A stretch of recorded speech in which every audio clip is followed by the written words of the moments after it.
Okay. Yep. Let me flip back over here. What's happening, everybody? They were live on that one. Hope everybody's doing good out there tonight. Don't think I have anybody in here. I don't believe I'm talking to anyone yet. Let me flip back over here.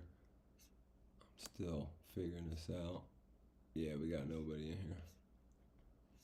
So, getting used to this whole thing, streaming live, and now it seems like I can get the OBS connected, so and stream through YouTube. And I was having problems with my account; it was blocking me out and whatever. But anyway, that's all good. I got a good camera. I got a nice Panasonic mirrorless 4K, and have a nice audio setup. So should be able to have those hooked up here soon, and then be using the OBS software. I'm interested to interface in that way, and I think it's going to help out with some presentations. So I hope everybody's doing well. Excuse me, I just finished eating a little bit ago. I had some good Sicilian pizza tonight, and I want to talk about some of these events that's been going on in the world. World War III, right? Unfortunately, that's what we're looking at. I've been saying this for a while. I just wrote a recent article on my Substack entitled How the West Was Lost. And basically what we're talking about here is how Western leaders fumbled the bag, really lost, abused and lost world hegemony just due to the fact of how they were lying to the world domestically and internationally. Completely shooting their credibility, completely acting on the definition of hubris, really overplaying their hand strategically, and doing what you do when you get big and fat and corrupt, right? You get lazy and you miscalculate, and the people that you have wronged, right, like on your way to the top and to maintain your power, if that's the type of person you are, guess what? That's when they come back. And really, that's what we're looking at now internationally. I think, like, before I get started on a breakdown of what's happening, with the details of this, because in that essay I talk about how the Third World War has already started, and not just that, but I make the statement that the West has lost it before it started.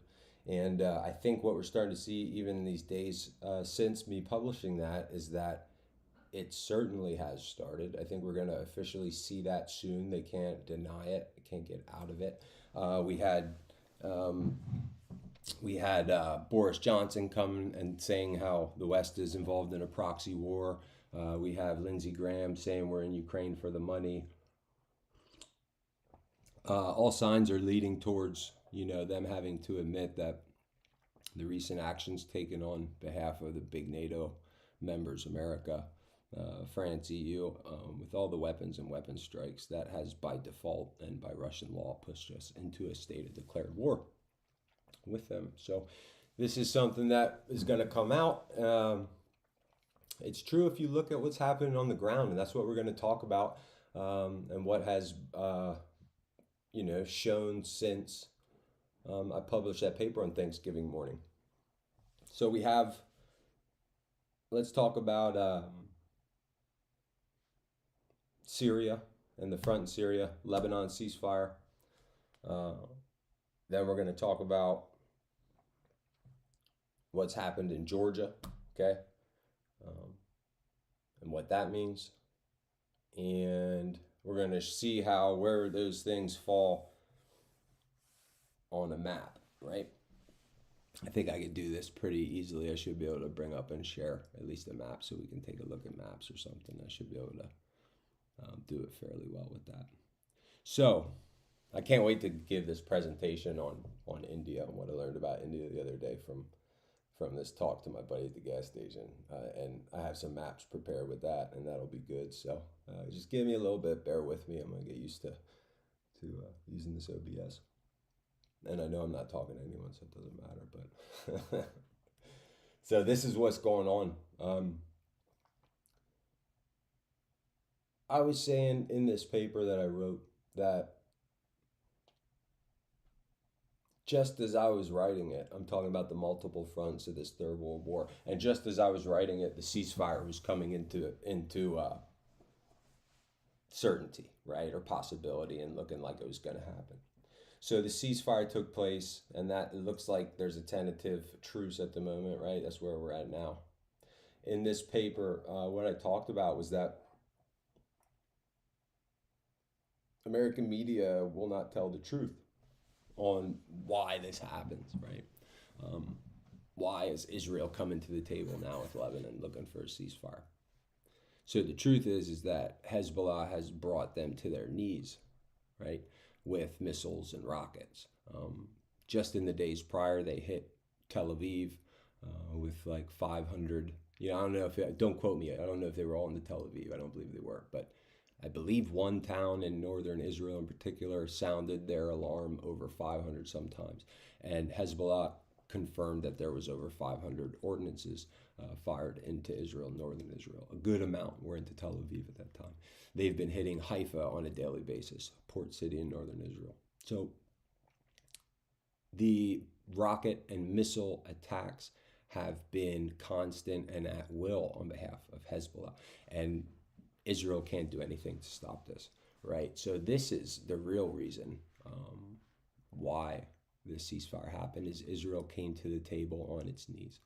Now, what do we have happen? We have this ceasefire happening. I mentioned as such in the paper, and see where that goes. But what I wasn't planning on happening was, let's put it this way, the Syrian civil war firing back up. And those pesky, Muslim extremists. Now they're moderate Muslim rebels.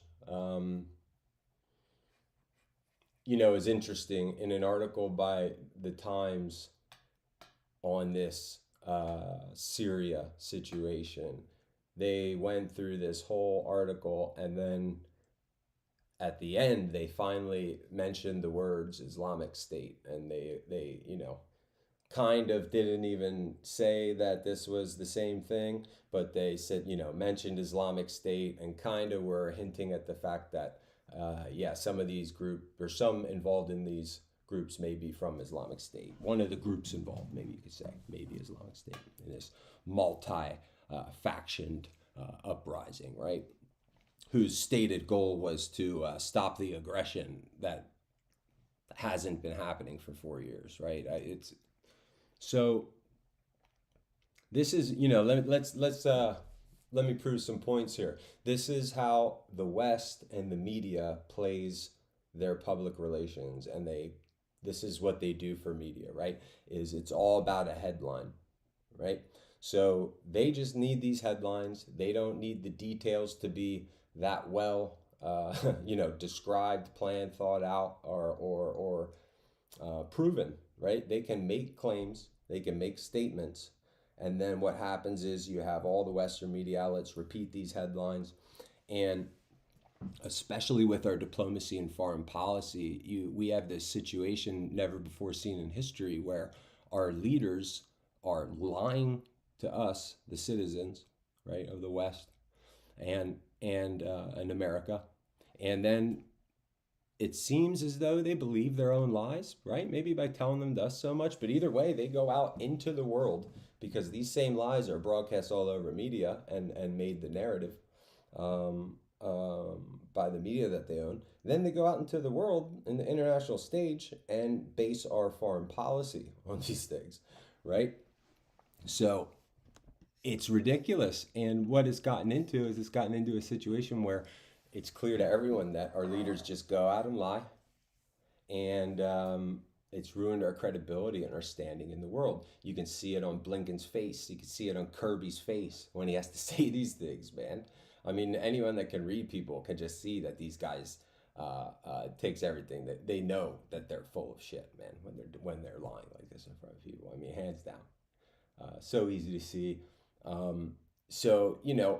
All we need, especially with this diplomacy, is for them to get up there and say the lie, right? So it doesn't matter. It doesn't matter that everyone in that room, when he says that, if he's in some foreign city, thinks he's ridiculous, right? And is gritting their teeth in disgust or whatever it may be.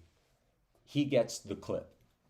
They get the clip, the video clip of him saying it. They get the quote, and then they repeat it, and they repeat it all over, and then that's it, man. And your average American seems to not want to look into anything.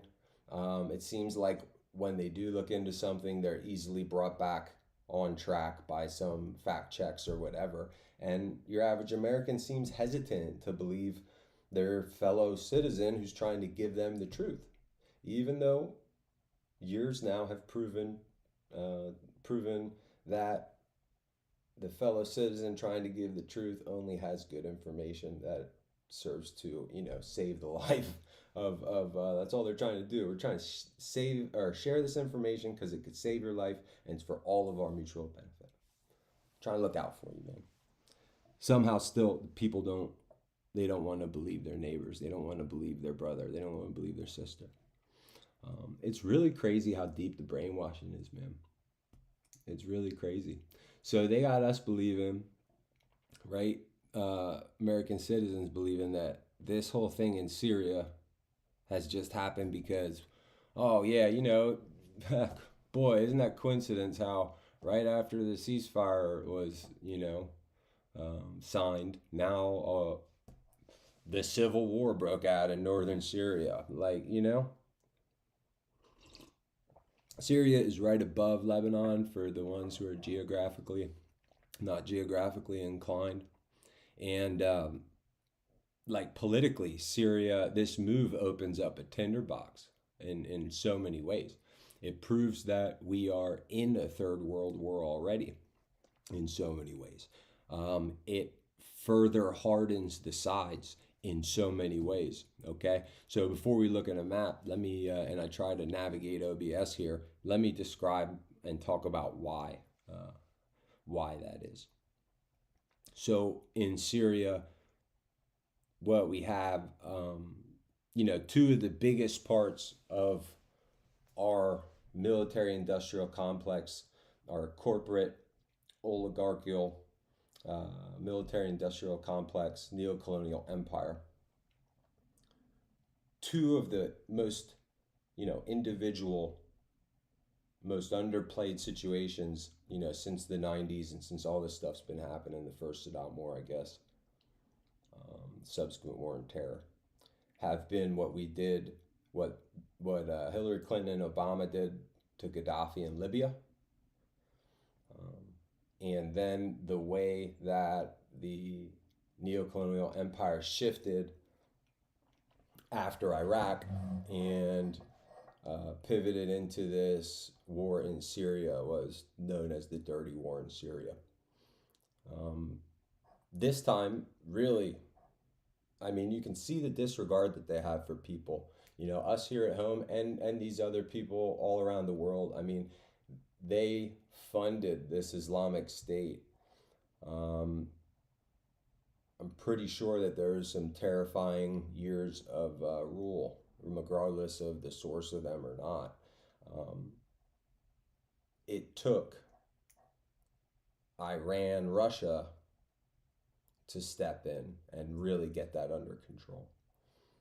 People talk about how Trump ended this war in Syria, and that's so ridiculous, man. It's so ridiculous. We got out of that war in Syria. Basically, we really lessened our involvement through Trump, and I believe what happened, if you want to capsulize it in any way, is that under him, we kind of disengaged as best we could and fell back to hold a resource, strategic resource area and a piece of land on southeastern Syrian border between Syria and Iraq.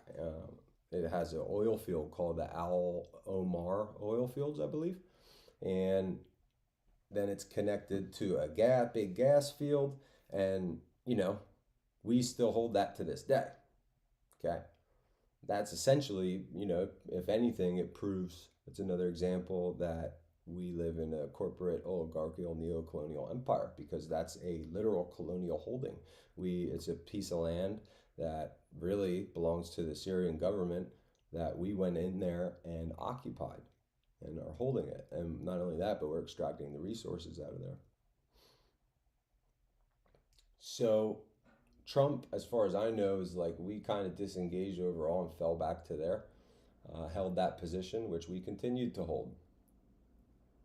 Um, you had Russia stepping in, you had Iran stepping in, Lebanon, Hezbollah fought a lot, and they were the ones that stepped in and helped Assad maintain his grip on power, um, maintain the Syrian state as it existed before the coup attempt, because that's what it was. It was a Western coup attempt, right? And that's what you're seeing. The world is hip to this. The world is no longer allowing themselves to be divided by any lines put forth by Western intelligence, right? Sectarian divisions are starting to be understood that, in many cases they've been fueled and they were started by European colonialism in a lot of cases. Although if it depends how you count Turkish colonialism, right, or the European or not, but they've done their fair share of the same behavior, and continue to up to this day. They're a big part of what's happening right now. So this is what happens. The world is waking up that the sectarian divisions are only meant to divide them, and they see it keeps playing out the same way. So you had Russia coming in and making diplomatic relations with Afghanistan, I think this past week or recently. This is just more of these malign nations lining up, and that's what you have in BRICS, right? We're at a crazy time in history, man. So this Third World War, what we have in all reality is we have essentially the interests of Russia and Iran were attacked in this push, okay, in Syria. The interests of the Assad regime were attacked. The interests of, the Iranian interests were attacked, and the interests of Russia were attacked. Now, maybe this has something to do. There were reports of like the Syrian military pulling back and withdrawing and leaving weapons in the battlefield and stuff like this, because now in the last, 24 hours, I haven't read up on it, but I read a little bit and I saw some headlines, but apparently there was a strike carried out by Russia that hit the leader of these rebel forces, quote unquote. And apparently that's kind of like changed the situation on the ground. And so that's where we're at. And so maybe it seems like Assad's military was pulling back because they were already communicating that they were essentially going to allow them to assume a position and then take them out, prove a point, and that's how they were going to handle it. We've seen this strategy in the Ukraine conflict, that Russia prefers. They value life and they value manpower, and they prefer to disengage. If they can kill you with a bow and arrow, right, they're going to do that. If they can fall back and shoot, they will fall back and kill you from a distance. They don't get into direct conflict unless absolutely necessary. Whereas the Ukrainian side seems to be very willing to use their infantry as cannon fodder. It's a stark difference in battle strategies, and we've seen that play out. So maybe that had something to do with why Assad's forces retreated initially. Either way, you have diplomatic discussions going on right now involving Putin that I've heard. I believe Iran is involved in them. So I believe you have a situation on the ground that's probably going to involve a Russian-Iranian response. I'd imagine I think there's an active Russian base on the coast there in Syria. Don't quote me though, but I'm pretty sure they have forces there still. So either way, so it's an attack on their interests. Okay. The other thing that's important is that yes, it's an attack on their interests, but could this be specifically, right? It really depends on, the question is a matter of priority. Was this done more to harm Lebanon? Were you trying to disrupt the supply of Lebanon? Are you trying to do something to Lebanon and to Hezbollah? That's what we're talking about. So you can restart and re-engage in the front in southern Lebanon and change the math problem, as it were. You know, change their supplies, right? Make it harder for them to resupply in whatever areas it may be. Maybe it's purely about roads, strategic positioning, but either way, I feel like that has a lot to do with it. And if not, then it was done purely to open up another front in this world war. Because what you have at the end of the day, this is what you have, is you have the forces that are already involved, basically, nearly at war, right? Not officially, right? That's what they say. But the sides have coalesced, and you have Russia and Iran interest there. Getting attacked, right? And so you have the Russia and Iran. You got the Russia versus West and Ukraine, and you have Iran versus the West and Israel. Now you have both of them together getting their interests attacked in northern Syria. This situation, controlling this area, if you would remove the Assad regime and government and friendly forces from control in these areas and replace them with someone that would not allow supply to get through to Lebanon, that would completely affect the war for Israel and Lebanon, no doubt about it. This is sticky. Now, let's talk about who all is involved here too. Additionally, we have Israel being involved in the form of these Muslim rebels. They were involved in funding some of these groups in the war in Syria. Same with America. So I believe both of them were behind the Islamic State, right? I think that was like really the main players behind the Islamic State. I believe it was a joint project. Don't quote me on that, but I believe it was, CIA, Mossad type thing, right? So they cook up, they bring the Muslim jihadis off the bench. I've heard from some sources that there's all sorts of ethnic groups represented in these rebel groups. They're not Syrian.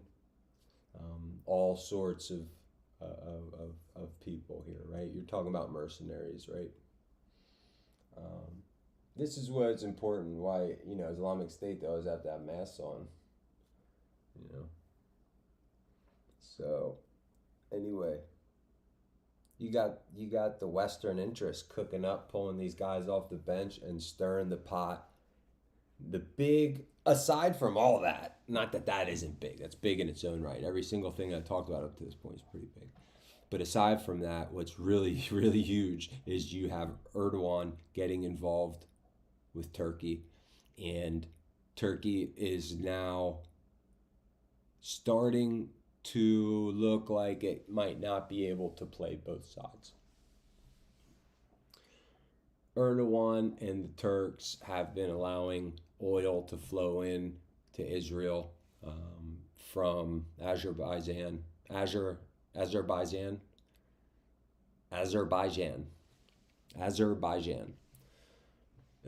oil. There we go. Okay.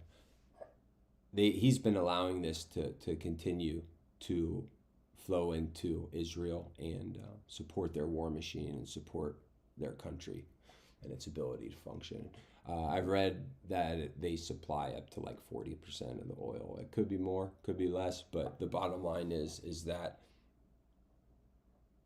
should he turn that valve off, you're starving Israel to the point that it changes the genocide war. So he's taken a lot of heat in the Muslim world because all these other countries have, disengaged from anyone helping Israel, and really the world has as a whole. You had Al Ansar in Yemen, the Houthi rebels. They recently struck a Turkish shipping ship, right? I don't know how that played out. They apologized, blah, blah, blah, blah, blah. But I think they knew. I think Turkey was trying to slide something into Israel. And I think the Houthis were hip to it. And then everyone played out like, oh, we're sorry. What are you doing hitting us? And sorry. I don't know how that played out, but I saw when it happened. They're not playing games down there, man. And I'll get to them in a second, too. I'm going to talk about them because in all reality, they're on the southern front of this world war.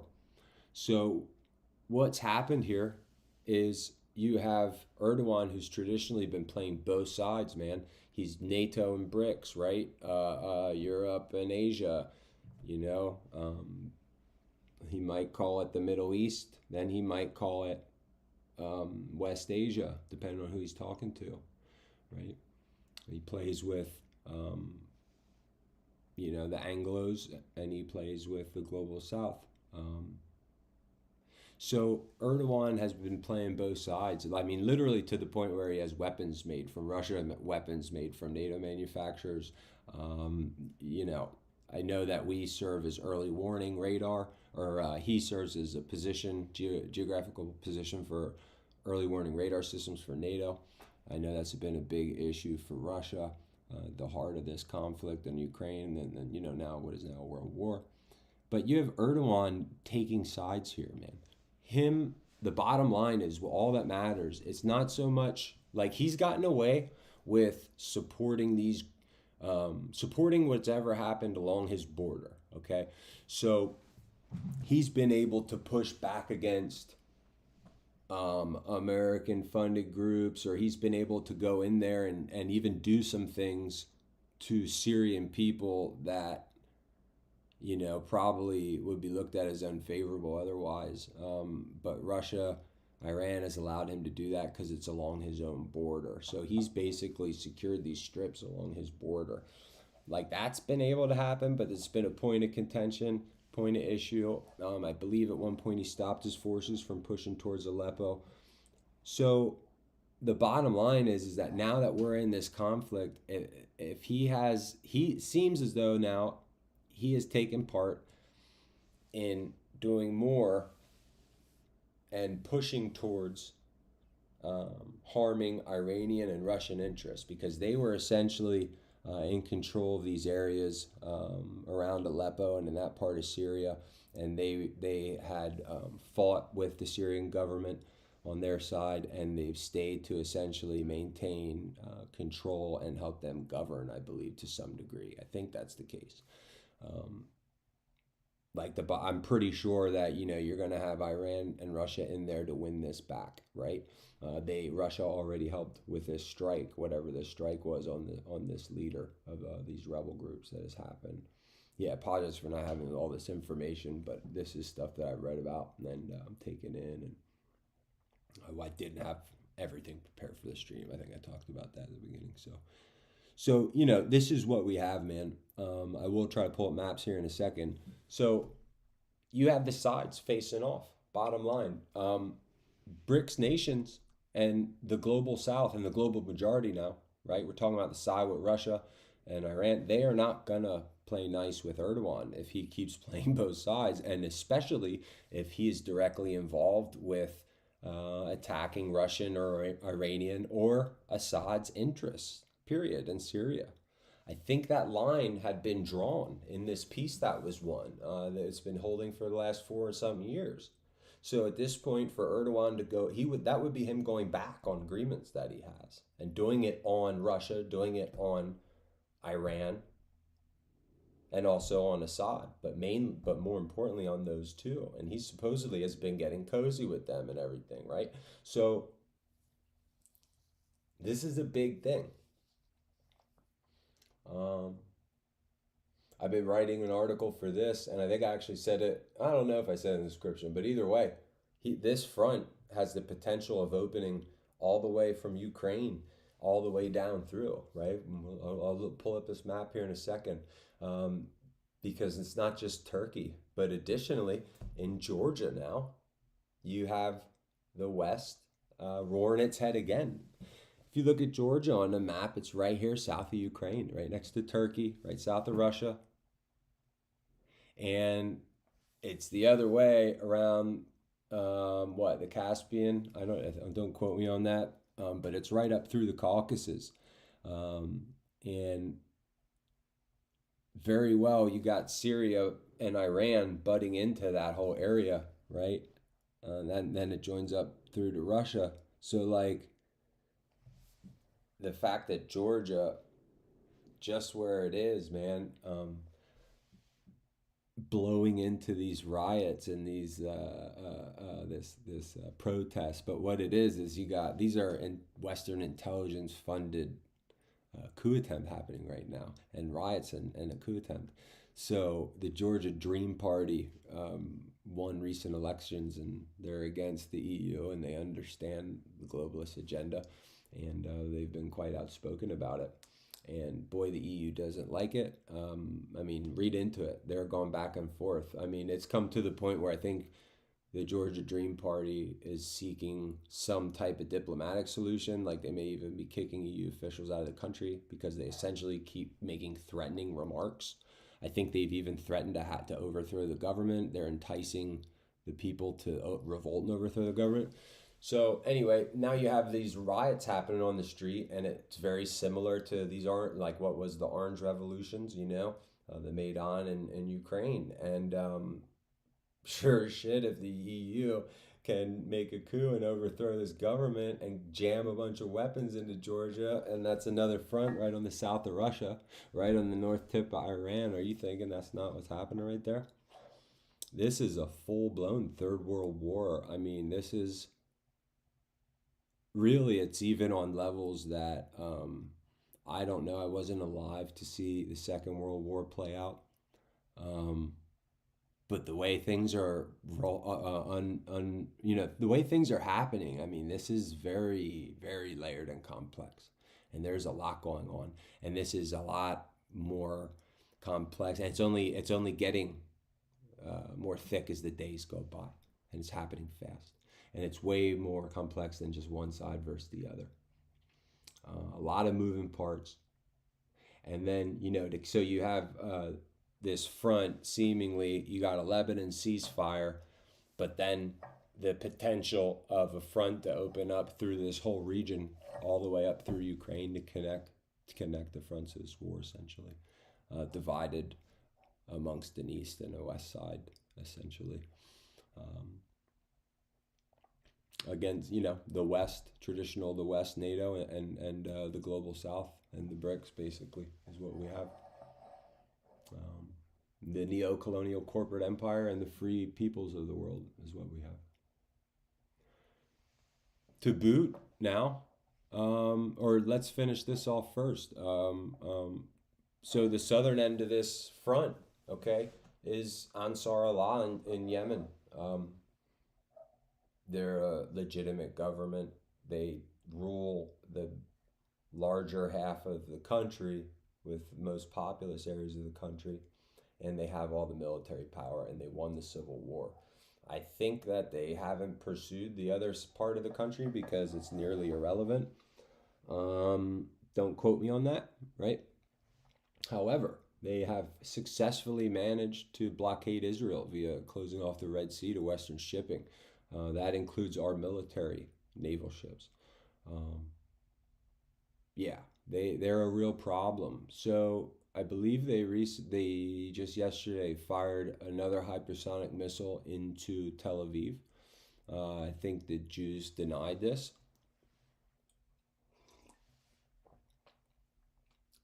The bottom line is if they had any Patriot missiles left for their Iron Dome system, and if any if there are any launchers left operating on the ground, because I'm not even aware that there are. I'm not sure that there are at this point, and that's a real question. They wouldn't be able to shoot down this hypersonic missile. That's been proven already. So there's no doubt that this thing went and struck whatever it did. The Houthis, or Ansar Allah, did not reveal the target. Just said it hit an important target. Israel's been getting dissected, man. Between Hezbollah, all these various hits that they're absorbing, Iraqi resistance, Ansar Allah, Iran. Believe me, man, it's they that's the only way that this could be happening. They have to be suffering from all these strikes. Remember, the resistance isn't targeting haphazardly or civilian areas. All these strikes are done by targeted military technology, and they're being used to target military targets. The resistance has really won public opinion by purely going after military targets and waging war in the most honorable way possible, while the West and the neo-colonial corporate oligarchy, right, they've proven to be brutal and proven to be guilty of war crimes. And this has been seen over and over. Boy, we could go into that. I'm putting together some proof of that. And so yeah, just please, on that note, look out. I would appreciate anyone's support, man. I don't have like any followers on either platform, on Substack or here. And I'm just trying to get the truth out there. Let me know what I can do better. I'm going to try to keep learning this software and make some of these videos more user-friendly, more viewable. I hope that I'm okay to listen to talk to. In real life, in public, people typically, don't mind talking to me, and that's not a problem. So maybe that doesn't translate well onto the internet. But so yeah, I appreciate any support. Thank you very much. I think you might learn something, hopefully, watching my stuff. There's no doubt that we're in this third world war. Read the recent article I wrote on my Substack, and you'll see why, if I haven't convinced you already. So we have this whole front all the way down to the tip of Yemen, right, which is all the way at the south of the Red Sea. And maybe it's a good time to try to bring up a map. So what I'm really concerned about, I haven't spoken this into his existence, and Archangel Michael, look after me, please. And I'm concerned for Yemen's safety down there. I think they're prime target for a first strike scenario. I hope that I've seen recently that they've been getting defense and deterrence on behalf of Russia and Iran, so I felt better that I could share that and put that out into reality. But with them sitting down there on the peninsula like they are, and geographically having the ability and technologically with the weapons to do so, to cut off shipping from that point and to blockade Israel from the Red Sea and to blockade the Red Sea from the whole of the West, right? It's a massive, massive part of this war. It's a massive part of the success of the resistance all across the board, but of course, especially in the Levant. And if they could do something to affect that, believe me, they would. Geographically, with where they are, it seems to me like they're a good option for that, some type of elimination strike to prove a point. You would get your shipping back for the West, and you would eliminate a big problem down there in one fell swoop. They like to push buttons, it seems. They like to think everybody's bluffing, and I've been worried that they would calculate that would be a worthwhile risk to take. Now, recently, again, the Russians have and Iranians have publicly stated that they were moving equipment to the peninsula in support of Ansar Allah. So I feel confident again that I can bring that out into reality. Knocking on wood. And that's that. Let me see if I can bring up a map here. Let me see. We're going in OBS. We're gonna add.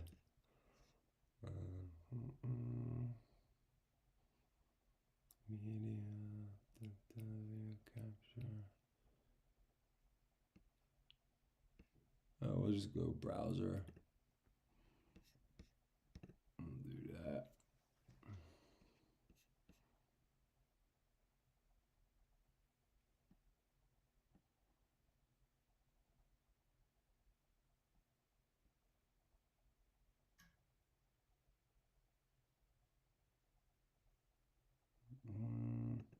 Okay.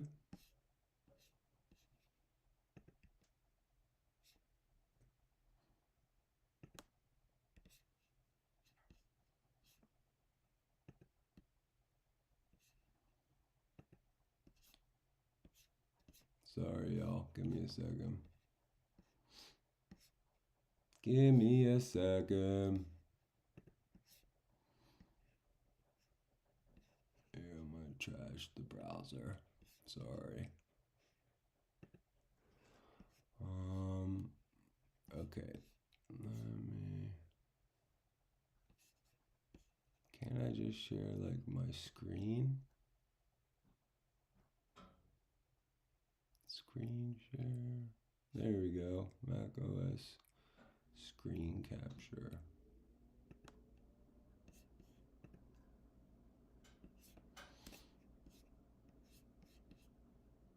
All right, hold on a second, everybody. We're gonna go into maps. We're gonna make it real big and just hope it all pops up on there. Okay, I don't think you need to see my face. So we're gonna spin all over here. Okay. Okay, here we got the Middle East, of course, right? We got the Mediterranean, Spain, Italy, UK, Moscow, Ukraine. Here's the Dnieper River, right? This is what they've been fighting over, right in there. This is where they busted up into Russia, a Kursk region, I believe. Turkey. Right here you got Israel. This is the Levant, Iraq. Here's Tehran, Iran. Saudi Arabia, Ansarallah right down here, right? Lebanon, Beirut is right here. Syria, right here. Syria's right above it, right there. So let's zoom in a bit. Georgia is right here, I think. Right? Yeah. So right here's the front, just to talk about this quick. Boom. Basically, it's like this, down right here. They're not all the way to there yet. That's just where they hit with the missile the other day, but they'll be there soon. So here's your front. Boy, right on the southern end of Russia, you could have this going on right here. So that means if they successfully overthrow the Georgia Dream, now you've got NATO in here. But there's a problem because Turkey's in the middle. And what's Erdogan going to do? Right now it looks like he's joining the side of the West. So there's some complicated things right in through here because Erdogan, I believe, is involved with some of his forces, some rebels that he's helped out in trying to get to Aleppo. According to them, they got it already, and now they're pushing down to Damascus. That's what I've last read. You had Russians administrating control in this area. You had Iran working through northern Iraq and administrating a lot of control in the northern up here. Down here is where America held on to the oil fields, okay? So you can see, let's go and zoom in tighter because of course Israel's all right here. They're murdering and genociding people right here on this little strip of land called Gaza, okay? Let's zoom into the north of Israel. Here's Haifa, city I spoke about. This is the Golan Heights, or right in here. Somewhere in here, I think it's right in there. That's really Syria's land. Contested, claimed to be, I think Israel kept it after the one war or whatever. So southern Lebanon is right here, right here, right here. This is where Israel was coming over the border and having a hard time doing it and getting hammered. And at the same time, this is from these mountain ranges in southern Lebanon, you had Hezbollah sending missiles and rockets right down into Israel, right? You have, they're like, boom, right in this area here, right in here, and just jamming down into Israel, jamming down into Tel Aviv, Haifa, all the Galilee. You know, Jerusalem has been obviously spared because they don't want to kill their Muslim brothers. Look at Gaza, this boxed in concentration camp. Let's stop him. Lord, please, dear God, please help all these people suffering in Gaza. And please use all of the men that you influence and that serve you in this world to deliver justice to the evil of the genocide state and the crimes that they're committing. And we all know that we're going to carry out your will on this earth. You have so many different types of good people fighting for you. And we all,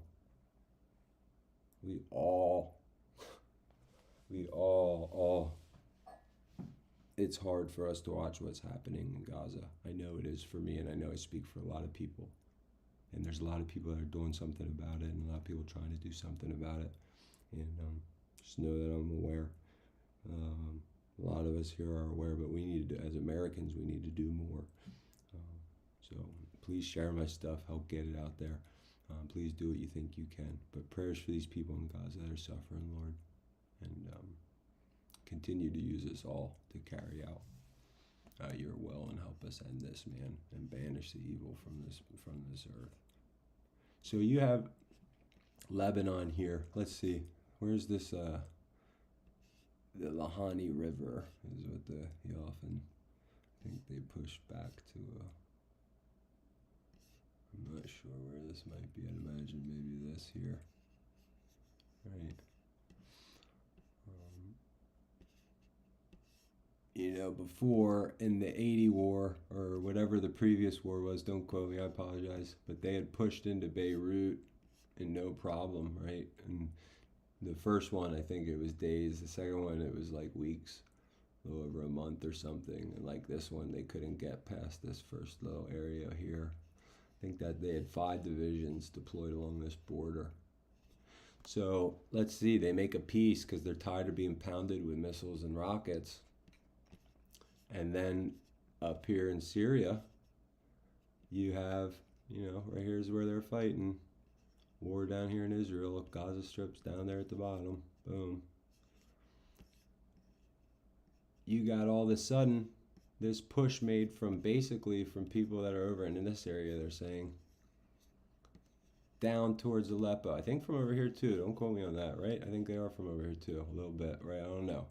But these forces push to Aleppo. Now we're pushing down through here. Is the purpose of this to try to reopen then this front that would envelop Lebanon? That's what my question is, man. It seems like they're trying to do that. It seems like they're trying, if they can control this highway, boy, that's a big deal. I can't imagine that it would be the same game getting supplies into Lebanon if that were the case. So, you know, the issue is here, man, is that you have major Russian interests involved in northern Syria, major Iranian interests involved in northern Syria. Again, you got Iran right over here. They're heavily involved in Iraq, right? We don't control Iraq as the Western Americans largely. We have some areas under our control. We control a lot right in here. You know, I'm not really sure to the extent. I know we have some stuff, some places on bases, but that's about it. I mean, they really rule the culture and society, and in a lot of ways rule big chunks of the land to the point where we can't do nothing about it or go there. So you got Iran over here, right, to the east. So boy, if they could start something right in here. Russia's right to the north. This city right here, Krasnodar, coincidentally, that was the city that was attacked the first time using these ATACMS missiles. Okay, when at the time the fighting is really going on up in here and up in here. That could easily be interpreted as an attempt to broaden this front. All movements are pointing towards that. I mean, essentially, you have a coup going on right here in Tbilisi in Georgia.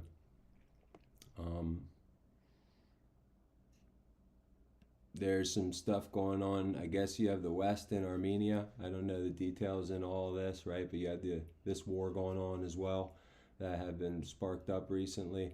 But the bottom line is there's Azeri oil going through Turkey, and they supply Israel with a lot of oil. So these recent actions in Syria and really what is another front opening up, you can see how this could impact. I mean, in all reality, this could be part of the shift that might bring all this out into being a world war. But you can see how, regardless of what they want to call it, you can see how it has to do with everything, all the conflict going on up and down this geographical axis point, right? Because when you roll south now, here's the southern Israel, boom, down into here, right? Here's the, why can't I think of that? I don't know why I can't think of that landmass name. But here's the Suez Canal, right? Red Sea.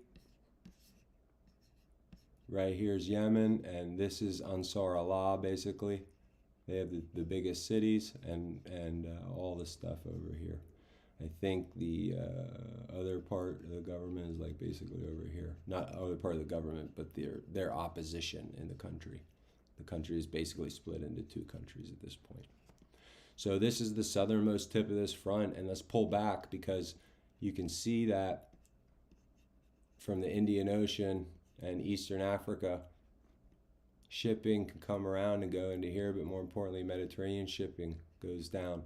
So anything that potentially could come to Israel from the south over the sea that could come this way now has to go all the way around the Horn of Africa and come this way because of Ansar Allah. And that's what makes them the threat that I was saying. You know, I would love our brothers and sisters in Spain and over here in Gibraltar, however it happens. Boy, that'd be great to close off the Mediterranean to Israel. That would be great. So I hope you guys enjoyed the map presentation anyway. You know, you could kind of see what's going on. This is what is got, they did a ceasefire right here because Israel's getting hammered and losing. And boy, what happens? This all sparks up right in here. And it all involves the same players as are involved in the conflicts right now. It involves people, or it involves countries that are on opposing sides of the front in the Levant, and it involves nations that are on opposing sides of the front in Ukraine, right, in the north. So let me get out of this. We will stop sharing.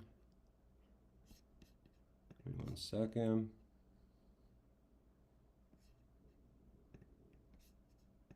Yep, okay. We're back. All right, that was cool. I think I was able to hop on that pretty good. We'll see if that actually recorded and we were looking at a map or not. If anyone's actually here watching me, I hope you're enjoying it, and probably not, but if anyone's here in the replay, I hope this video is worth something too. And so yeah, I mean, that was pretty much the main point.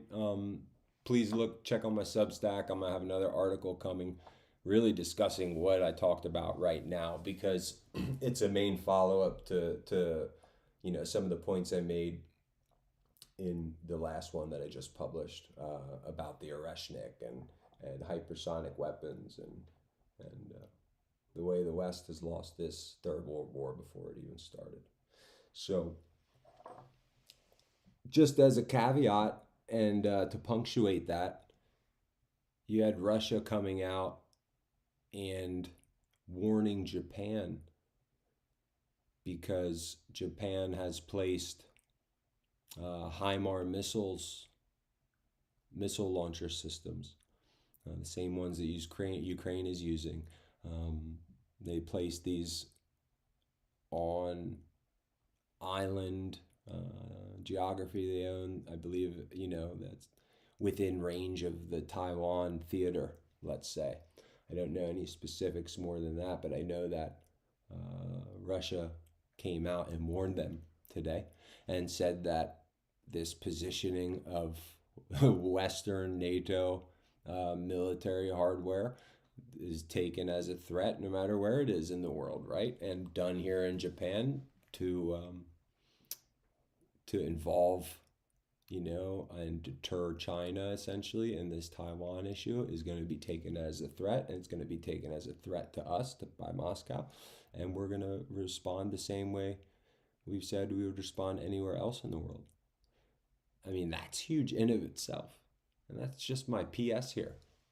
So let's not forget we have a Pacific theater going on in this war that's already started.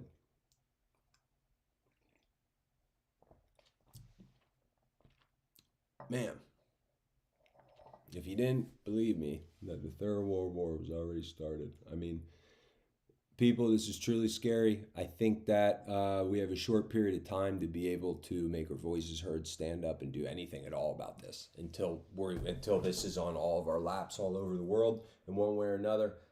It's time that Americans, we step up and we speak out against our government okaying the slaughter of innocent people in Palestine. It's time that we step up and say that we're not going to pay for the genocide of a people in Palestine.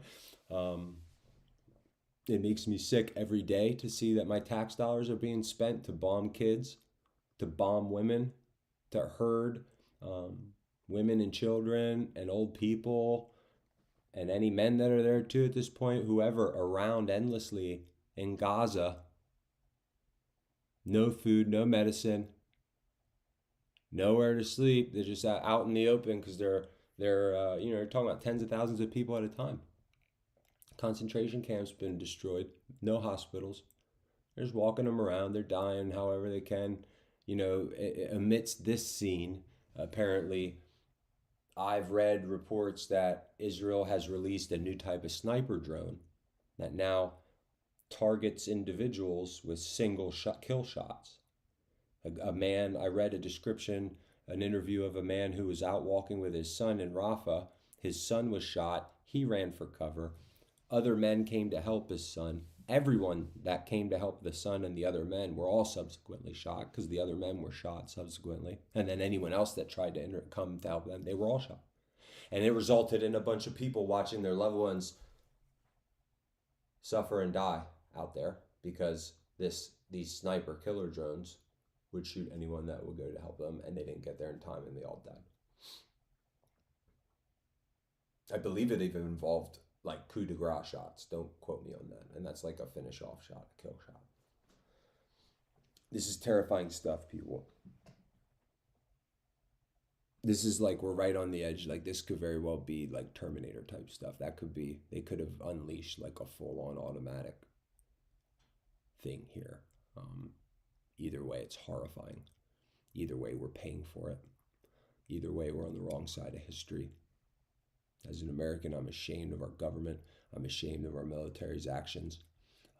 I know that there's good people in and out of our military and government. And I know that we're all trying to make a living. And I don't judge anyone. But I know that it's time for everyone that has a conscience to do something and to stand up. And we need to organize and to claim the power of our country on the world stage. We can't let our leaders abuse our authority like this. And I think the rest of the world would love to play ball with a sober-minded America, with a fair America, right? And that situation looks way better for us than what's coming down the pike if we just sit here and don't do anything.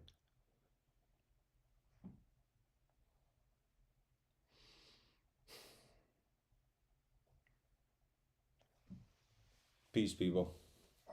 I hope y'all had a good Sunday. Let's have a good week, right? All you can do is keep putting one foot ahead of the other. Acknowledge your reality and come up with a plan. Figure out what you're going to do and go try it. And when it doesn't work, you go do it better. And that's it. And any of that, any struggle that's involved with that, and certainly the outcome is all better than sitting here and taking it, suffering. I'll suffer that whole way. At least I'm working to something. And even if I die, then I die towards working towards an outcome. So, something to chew on, man. God bless everybody, and I'll talk to y'all soon.